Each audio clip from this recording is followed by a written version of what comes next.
Hello बच्चों, आज हम गवर्नमेंट बजट में अपना नेक्स्ट टॉपिक स्टार्ट कर रहे हैं जिसको हम स्ट्रक्चर ऑफ बजट भी कह सकते हैं या कंपोनेंट्स ऑफ बजट भी कह सकते हैं। मीन्स जब हम बजट प्रिपेयर करते हैं तो बजट में किन किन चीज़ों का ध्यान रखा जाता है, क्या क्या चीज़ें ली जाती हैं। हमने कल बात की थी कि बजट में दो तरह की चीज़ें होती हैं, receipt and the expenditure.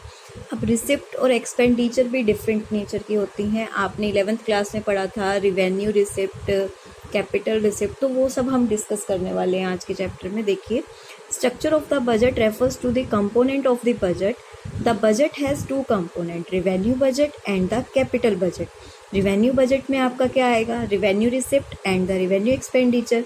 Capital budget में आपका क्या आएगा, capital receipt and the capital expenditure.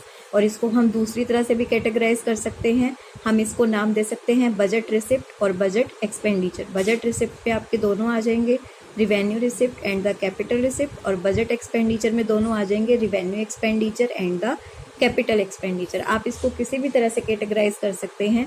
आप इसको रिवेन्यू कैपिटल में कर दीजिए, ठीक है। अगर आप रिवेन्यू कैपिटल में करेंगे तो रिवेन्यू कैपिटल में आपको देखो इस तरह से होगा, आपने इसको किया रिवेन्यू और कैपिटल में। फिर रिवेन्यू कैपिटल के दो पार्ट होंगे, रिसिप्ट और एक्सपेंडिचर।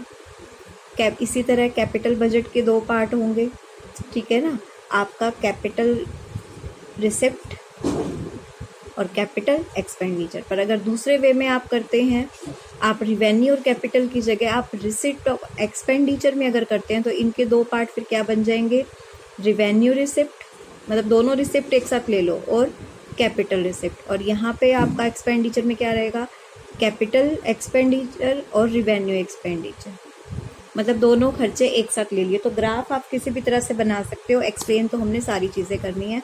तो आज हम बजट रिसिप्ट कर रहे हैं, दैट मीन्स दिस। तो रिसिप्ट में हम दोनों स्टडी करेंगे कि रिवेन्यू रिसिप्ट कौन सी होती है और कैपिटल रिसिप्ट कौन सी होती है। तो यहाँ पे हम कह रहे हैं budget receipt refers to the estimate money of receipt, जो गवर्नमेंट को ड्यूरिंग द फिस्कल ईयर अलग अलग सोर्सेज से मिलने वाली है, हम उसको एस्टिमेट करते हैं कि गवर्नमेंट को कहाँ कहाँ से क्या क्या रिसिप्ट मिलने वाली है। तो ये रिसिप्ट दो तरह की होती है, revenue and the capital. Revenue receipt कौन सी होती है, all such money of the government which have two characteristics. ध्यान रखेगा, हमारे दो करेक्टरिस्टिक्स होते हैं। हमारी अगर बैलेंस शीट अगर याद हो, बैलेंस शीट में दो चीज़ें होती हैं, एसेट और लाइबिलिटी। तो रिवेन्यू रिसिप्ट वो रिसिप्ट होगी जिससे ना तो मेरी कोई एसेट कम होगी और ना ही मेरी कोई लाइबिलिटी बनेगी। मतलब मेरे पास कोई ऐसा पैसा आएगा जो ना तो किसी एसेट को बेच के आया, क्योंकि एसेट कम होने का मतलब एसेट मेरी कम नहीं होगी।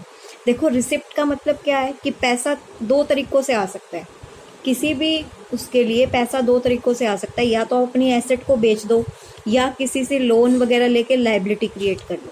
दो ही चीज़ें हो सकती है ना। अगर आपको पैसा चाहिए तो आपके पास पैसा कैसे आएगा, पैसे आने के दो तरीके हैं, या तो आपके पास जो चीज़ है उसे बेच दो या किसी से उधार लेके लाइबिलिटी क्रिएट कर लो। बट गवर्नमेंट की रिवेन्यू रिसिप्ट वो होती हैं जिससे ना तो कोई एसेट कम हुई और ना ही कोई लाइबिलिटी क्रिएट हुई। ना तो कोई एसेट कम हुई और ना ही कोई लाइबिलिटी क्रिएट हुई। ध्यान रखना, मीन्स एसेट लाइबिलिटी पे कोई भी फर्क नहीं पड़ेगा। दोबारा से सुन लो, रिवेन्यू रिसिप्ट वो रिसिप्ट होती हैं जिससे ना तो कोई एसेट कम होगी ना ही कोई लाइबिलिटी क्रिएट होगी, ये है रिवेन्यू रिसिप्ट। और कैपिटल रिसिप्ट क्या होगी, जिससे या तो कोई एसेट मेरी कम हो जाएगी या मेरी कोई लाइबिलिटी बढ़ जाएगी। दोबारा से सुन लो, कैपिटल रिसिप्ट वो होगी जो या तो किसी एसेट को बेच के पैसा आएगा या किसी से मैंने लोन वगैरह लिया और मेरी लाइबिलिटी बन गई। तो इस पॉइंट से क्लियर हो गया। देखिए, तो इन्होंने यही दो पॉइंट यहाँ पे कहे हुए हैं कि ये वो रिसिप्ट होंगी जिससे कोई लाइबिलिटी नहीं। जैसे one sided income, liability create तब होती है जब हमने किसी से पैसा लिया और उसको हमें वापस करना है। पर गवर्नमेंट जब टैक्स कलेक्ट करती है, इसे यूनिलेटरल इनकम भी कहते हैं। जो यूनिलेटरल का मतलब होता है वन साइडेड, मतलब आपको गवर्नमेंट को करना तो कंपलसरी है, बट गवर्नमेंट आपको उसका रिटर्न नहीं देगी।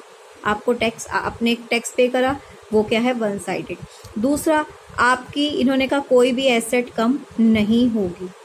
जैसे receipt of government when it sell its shares of the company, government ने किसी कंपनी के शेयर्स बेच दिए हैं, वहाँ से अगर उसको कुछ मिल रहा है तो गवर्नमेंट की कोई एसेट कम नहीं हुई है, ठीक है। बट अब जैसे गवर्नमेंट अपने शेयर बेचेगी तब तो एसेट कम हो रही है, वो कैपिटल रिसिप्ट होएगी। बट गवर्नमेंट को ऐसी इनकम मिलना जिससे कोई एसेट कम ना हो, वो रिवेन्यू रिसिप्ट होएगी। अगर गवर्नमेंट अपने शेयर्स बेच देती है तो वो किसका एग्जाम्पल होगा, कैपिटल रिसिप्ट का, क्योंकि गवर्नमेंट अगर अपने शेयर बेचेगी तो गवर्नमेंट की एसेट्स क्या हो जाएगी, कम हो जाएगी। तो रिवेन्यू रिसिप्ट क्लियर हो गया, ना तो एसेट कम होनी चाहिए ना कोई लाइबिलिटी बननी चाहिए। कैपिटल रिसिप्ट क्लियर हो गया, जिससे या तो कोई एसेट कम होगी या कोई लाइबिलिटी क्रिएट होगी। तो आपको इसके एग्जाम्पल दिए हुए हैं, देखिए रिवेन्यू रिसिप्ट के ध्यान से देखेंगे इसको। रिवेन्यू रिसिप्ट कहाँ कहाँ से हो सकती है, टैक्स के फॉर्म में भी हो सकती है और नॉन टैक्स की फॉर्म में भी हो सकती है। टैक्स डिफरेंस अलग अलग तरह का होता है, और नॉन टैक्स में जैसे कोई फाइन वगैरह लग गया आपका, जैसे मानो आप एक्टिवा लेके गए, आपके पास लाइसेंस नहीं था, आपका चालान कट गया, तो वो एक तरह का फाइन ही है। तो ये सारी चीज़ें हैं जो वन साइडेड इनकम है गवर्नमेंट के लिए, रिवेन्यू रिसिप्ट है। इस इनकम से ना तो गवर्नमेंट की एसेट कम होगी, ना ही गवर्नमेंट की लाइबिलिटी क्रिएट होगी। तो ये बात ध्यान रखना, आपको मेन पॉइंट ये बात ध्यान रखनी है। इनसे ना तो गवर्नमेंट की एसेट कम हो रही है, ना ही गवर्नमेंट की लाइबिलिटी बढ़ रही है। तो एक बार इनका मीनिंग जान लेते हैं। टैक्स रिसिप्ट क्या होती है, जो कंपलसरी पेमेंट आपको गवर्नमेंट को करनी होती है। टैक्स भी डिफरेंट तरह के होते हैं, progressive, regressive, value added, specific, direct, indirect. Progressive tax का मतलब होता है जिसकी जितनी ज़्यादा इनकम है उतना ही टैक्स लगा, according to income. Progressive tax का मतलब होता है अकॉर्डिंग टू इनकम। अगर आपको याद हो, कल ऑब्जेक्टिव में हमने एक पॉइंट किया था रीडिस्ट्रीब्यूशन ऑफ इनकम। यहाँ पे हमने कहा था हम रीडिस्ट्रीब्यूशन कैसे करते हैं, प्रोग्रेसिव टैक्स रेट लगा के। भाई जिसकी ज़्यादा इनकम है उस पर ज़्यादा टैक्स लग गया, जिसकी कम इनकम है उस पर कम। रिग्रेसिव का मतलब क्या होता है, सेम टैक्स, चाहे कोई अमीर हो चाहे गरीब हो, सबसे सेम टैक्स लेना। रिग्रेसिव का मतलब क्या होता है, सबसे सेम टैक्स लेना। उसके बाद value added tax. Value added tax आपका प्रोडक्शन में ऐड होता है, ठीक है। जैसे जैसे आपकी एक इनडायरेक्ट टैक्स होता है, मतलब आप डायरेक्टली पे नहीं करते। मानो एक डिपार्टमेंट से जब दूसरे डिपार्टमेंट में चीज़ें प्रोडक्शन के लिए जाती हैं और फिर बाद में कंजम्पशन के लिए जाती है, तो हर स्टेज पे थोड़ा थोड़ा टैक्स लगता जाता है। स्पेसिफिक टैक्स वो होता है जो आपके साइज़ और वेट के अकॉर्डिंग लगेगा। भाई जितना ज़्यादा आप स्टॉक भेजेंगे उतना ज़्यादा टैक्स की रेट बढ़ती जाएगी। फिर है डायरेक्ट टैक्स और इनडायरेक्ट टैक्स। डायरेक्ट टैक्स वो होता है जिसका डायरेक्ट बर्डन आपके ऊपर आता है, जैसे आपकी इनकम, आप कहीं पे जॉब कर रहे हैं, आपको इनकम है तो उस इनकम पे टैक्स। इनडायरेक्ट टैक्स मीन्स जैसे ये पेन है, जब मैंने इस पेन को खरीदा तो इस पेन पे जो टैक्स लगा है वो इनडायरेक्ट है। मुझे नहीं पता मैंने कितने का, मेरे लिए ये पेन 2 रुपीज़ का है, उस 2 रुपीज़ में टैक्स की रेट इन्वॉल्व है, तो वो कौन सा है आपका इनडायरेक्ट टैक्स। इसमें आपके एक्साइज ड्यूटी, कस्टम ड्यूटी, ये सब भी आ जाते हैं, सेल्स टैक्स वगैरह, ठीक है। तो ये डिफरेंस दिया हुआ है, आप पढ़ लेंगे। उसके बाद आपको नॉन टैक्स रिसिप्ट दी हुई है। देखो अभी हमने क्या पढ़ी है, टैक्स के बारे में टैक्स रिसिप्ट पढ़ी, अभी हम किसके बारे में पढ़ेंगे, नॉन टैक्स रिसिप्ट के बारे में। तो देखिए नॉन टैक्स रिसिप्ट के बारे में, नॉन टैक्स रिसिप्ट क्या है, जो टैक्स की फॉर्म में नहीं होते। जैसे कोई फीस है, आप कोई गवर्नमेंट का फॉर्म भरते हैं, आप अपना लैंड का रजिस्ट्रेशन करवाते हैं, बर्थ सर्टिफिकेट बनवाते हैं, तो वो सारी पेमेंट किसके पास जाती है, गवर्नमेंट के पास जाती है। गवर्नमेंट फाइन लगाती है आपके ऊपर। गवर्नमेंट एस्चीट का मतलब होता है जब कोई इंसान का कोई लीगल हायर नहीं होता और वो मर जाता है, ठीक है, कोई अपनी प्रॉपर्टी छोड़ के चला जाता है, गवर्नमेंट के नाम हो जाती है, वो उसे कहते हैं एस्चीट। स्पेशल कम असेसमेंट का मतलब क्या होता है, ये वो पेमेंट है जो प्रॉपर्टी के ओनर के द्वारा की जाती है, जिनकी देखो गवर्नमेंट ने कोई डेवलपमेंट एक्टिविटी करवाई, उसके कारण वहाँ पे किसी लोगों को, आम लोगों को फ़ायदा हुआ, उनकी प्रॉपर्टी की वैल्यू बढ़ गई, तो गवर्नमेंट उससे कुछ ना कुछ अपनी इनकम उनसे कलेक्ट करती है। जैसे कि गवर्नमेंट ने रोड बनवाए, सीवेज सिस्टम बनवाए, तो आसपास के लोगों को फ़ायदा हुआ, तो गवर्नमेंट उनसे डेवलपमेंट एक्सपेंडिचर के नाम पे थोड़ा पैसा लेगी। Income from public enterprise, railway है, फर्टिलाइज़र फैक्ट्री है, जो इनसे इनकम आ रही है, ये भी गवर्नमेंट की इनकम है। जो ये 2G 3G के हम गवर्नमेंट के नेट वगैरह भेजे जाते हैं, तो ये भी नॉन उसमें आते हैं। डोनेशन, गवर्नमेंट को कोई डोनेट कर देता है, जैसे अब बाढ़ वगैरह, अब कोरोना का टाइम है तो कितने लोग डोनेट कर रहे हैं, वो सारा पैसा कहाँ जा रहा है, गवर्नमेंट, और गवर्नमेंट को उस पैसे को वापस नहीं करना। अब कैपिटल रिसिप्ट में मैंने आपको क्या बताया था, कैपिटल रिसिप्ट वो रिसिप्ट होती है, एक तरफ लिखो एसेट, एक तरफ लिखो लाइबिलिटी। कैपिटल रिसिप्ट वो रिसिप्ट होएगी जिससे आपकी या तो कोई एसेट रिड्यूस होगी, ठीक है, या कोई लाइबिलिटी क्रिएट होगी। जैसे आपने इसका एग्जांपल ले लीजिए, लोन लिया तो आपको पे करना है, ठीक है। इसका मतलब यहाँ पे आपने क्या करे, शेयर्स बेच दिए, ठीक है, कोई बिल्डिंग बेच दी। मतलब कैपिटल रिसिप्ट आपकी ये होती है जब आपकी कोई ना कोई एसेट या तो कम हो रही है या कोई लाइबिलिटी क्रिएट हो रही है, ठीक है। एसेट कम कैसे होएगी, आपने शेयर्स बेच दिए, बिल्डिंग बेच दी। लाइबिलिटी कैसे क्रिएट होएगी, आपने कोई लोन वगैरह ले लिया। अब इसके कंपोनेंट्स क्या हैं, पेपर में कई बार कंपोनेंट आ जाते हैं, रिवेन्यू रिसिप्ट या कैपिटल, इनके अलग अलग पूछ लेते हैं, तो ये लर्न कर लेना अच्छे से। तो कैपिटल रिसिप्ट के कंपोनेंट क्या है, recovery of loan, borrowing and other liability and other things. तो गवर्नमेंट को देखो कहाँ कहाँ से कैपिटल रिसिप्ट हो सकती है। द सेंट्रल गवर्नमेंट क्या करती है, लोन देती है लोगों को, लोन दिया हुआ है, अब गवर्नमेंट उनसे अपना पैसा इकट्ठा करेगी। जब गवर्नमेंट उनसे अपना पैसा इकट्ठा करेगी तो गवर्नमेंट की एसेट क्या हो रही है, कम, क्योंकि ये कौन सा लोन है, गवर्नमेंट ने दिया हुआ है। गवर्नमेंट ने दिया हुआ है तो गवर्नमेंट के लिए क्या है, एसेट। गवर्नमेंट ने अपना पैसा उनसे वापस लिया, गवर्नमेंट की एसेट क्या हो गई, कम। बोरोइंग्स, किसी और से, आरबीआई से या फिर किसी आम लोगों से, आरबीआई से या दूसरे देशों से जब पैसा उधार लेते हैं तो उसे कहते हैं बोरोइंग्स। तो उससे हमारी लाइबिलिटी क्या हो रही है, क्रिएट। अब मैं पैसा उधार ले रही हूँ ना, उधार का मतलब मुझे उसको रीपे भी करना है, रीपे का मतलब लाइबिलिटी क्रिएट। पर जो अभी उधार में पैसा मिला वो मेरे लिए क्या है, कैपिटल रिसिप्ट है, वो चीज़ ध्यान रखना, ठीक है। और भी अदर तरह की रिसिप्ट होती हैं। डिसइन्वेस्टमेंट कर देना, डिसइन्वेस्टमेंट मतलब जो आपने मार्केट में इन्वेस्टमेंट की हुई है, अपने शेयर्स वगैरह, वो वापस ले लेना, ठीक है ना। आपने जो शेयर्स खरीदे थे उनको बेच रहे हो, अब आप मार्केट में इन्वेस्ट नहीं कर रहे क्योंकि आपको पैसा चाहिए, तो उसमें भी कहीं ना कहीं आपकी एसेट्स कम हो रही हैं।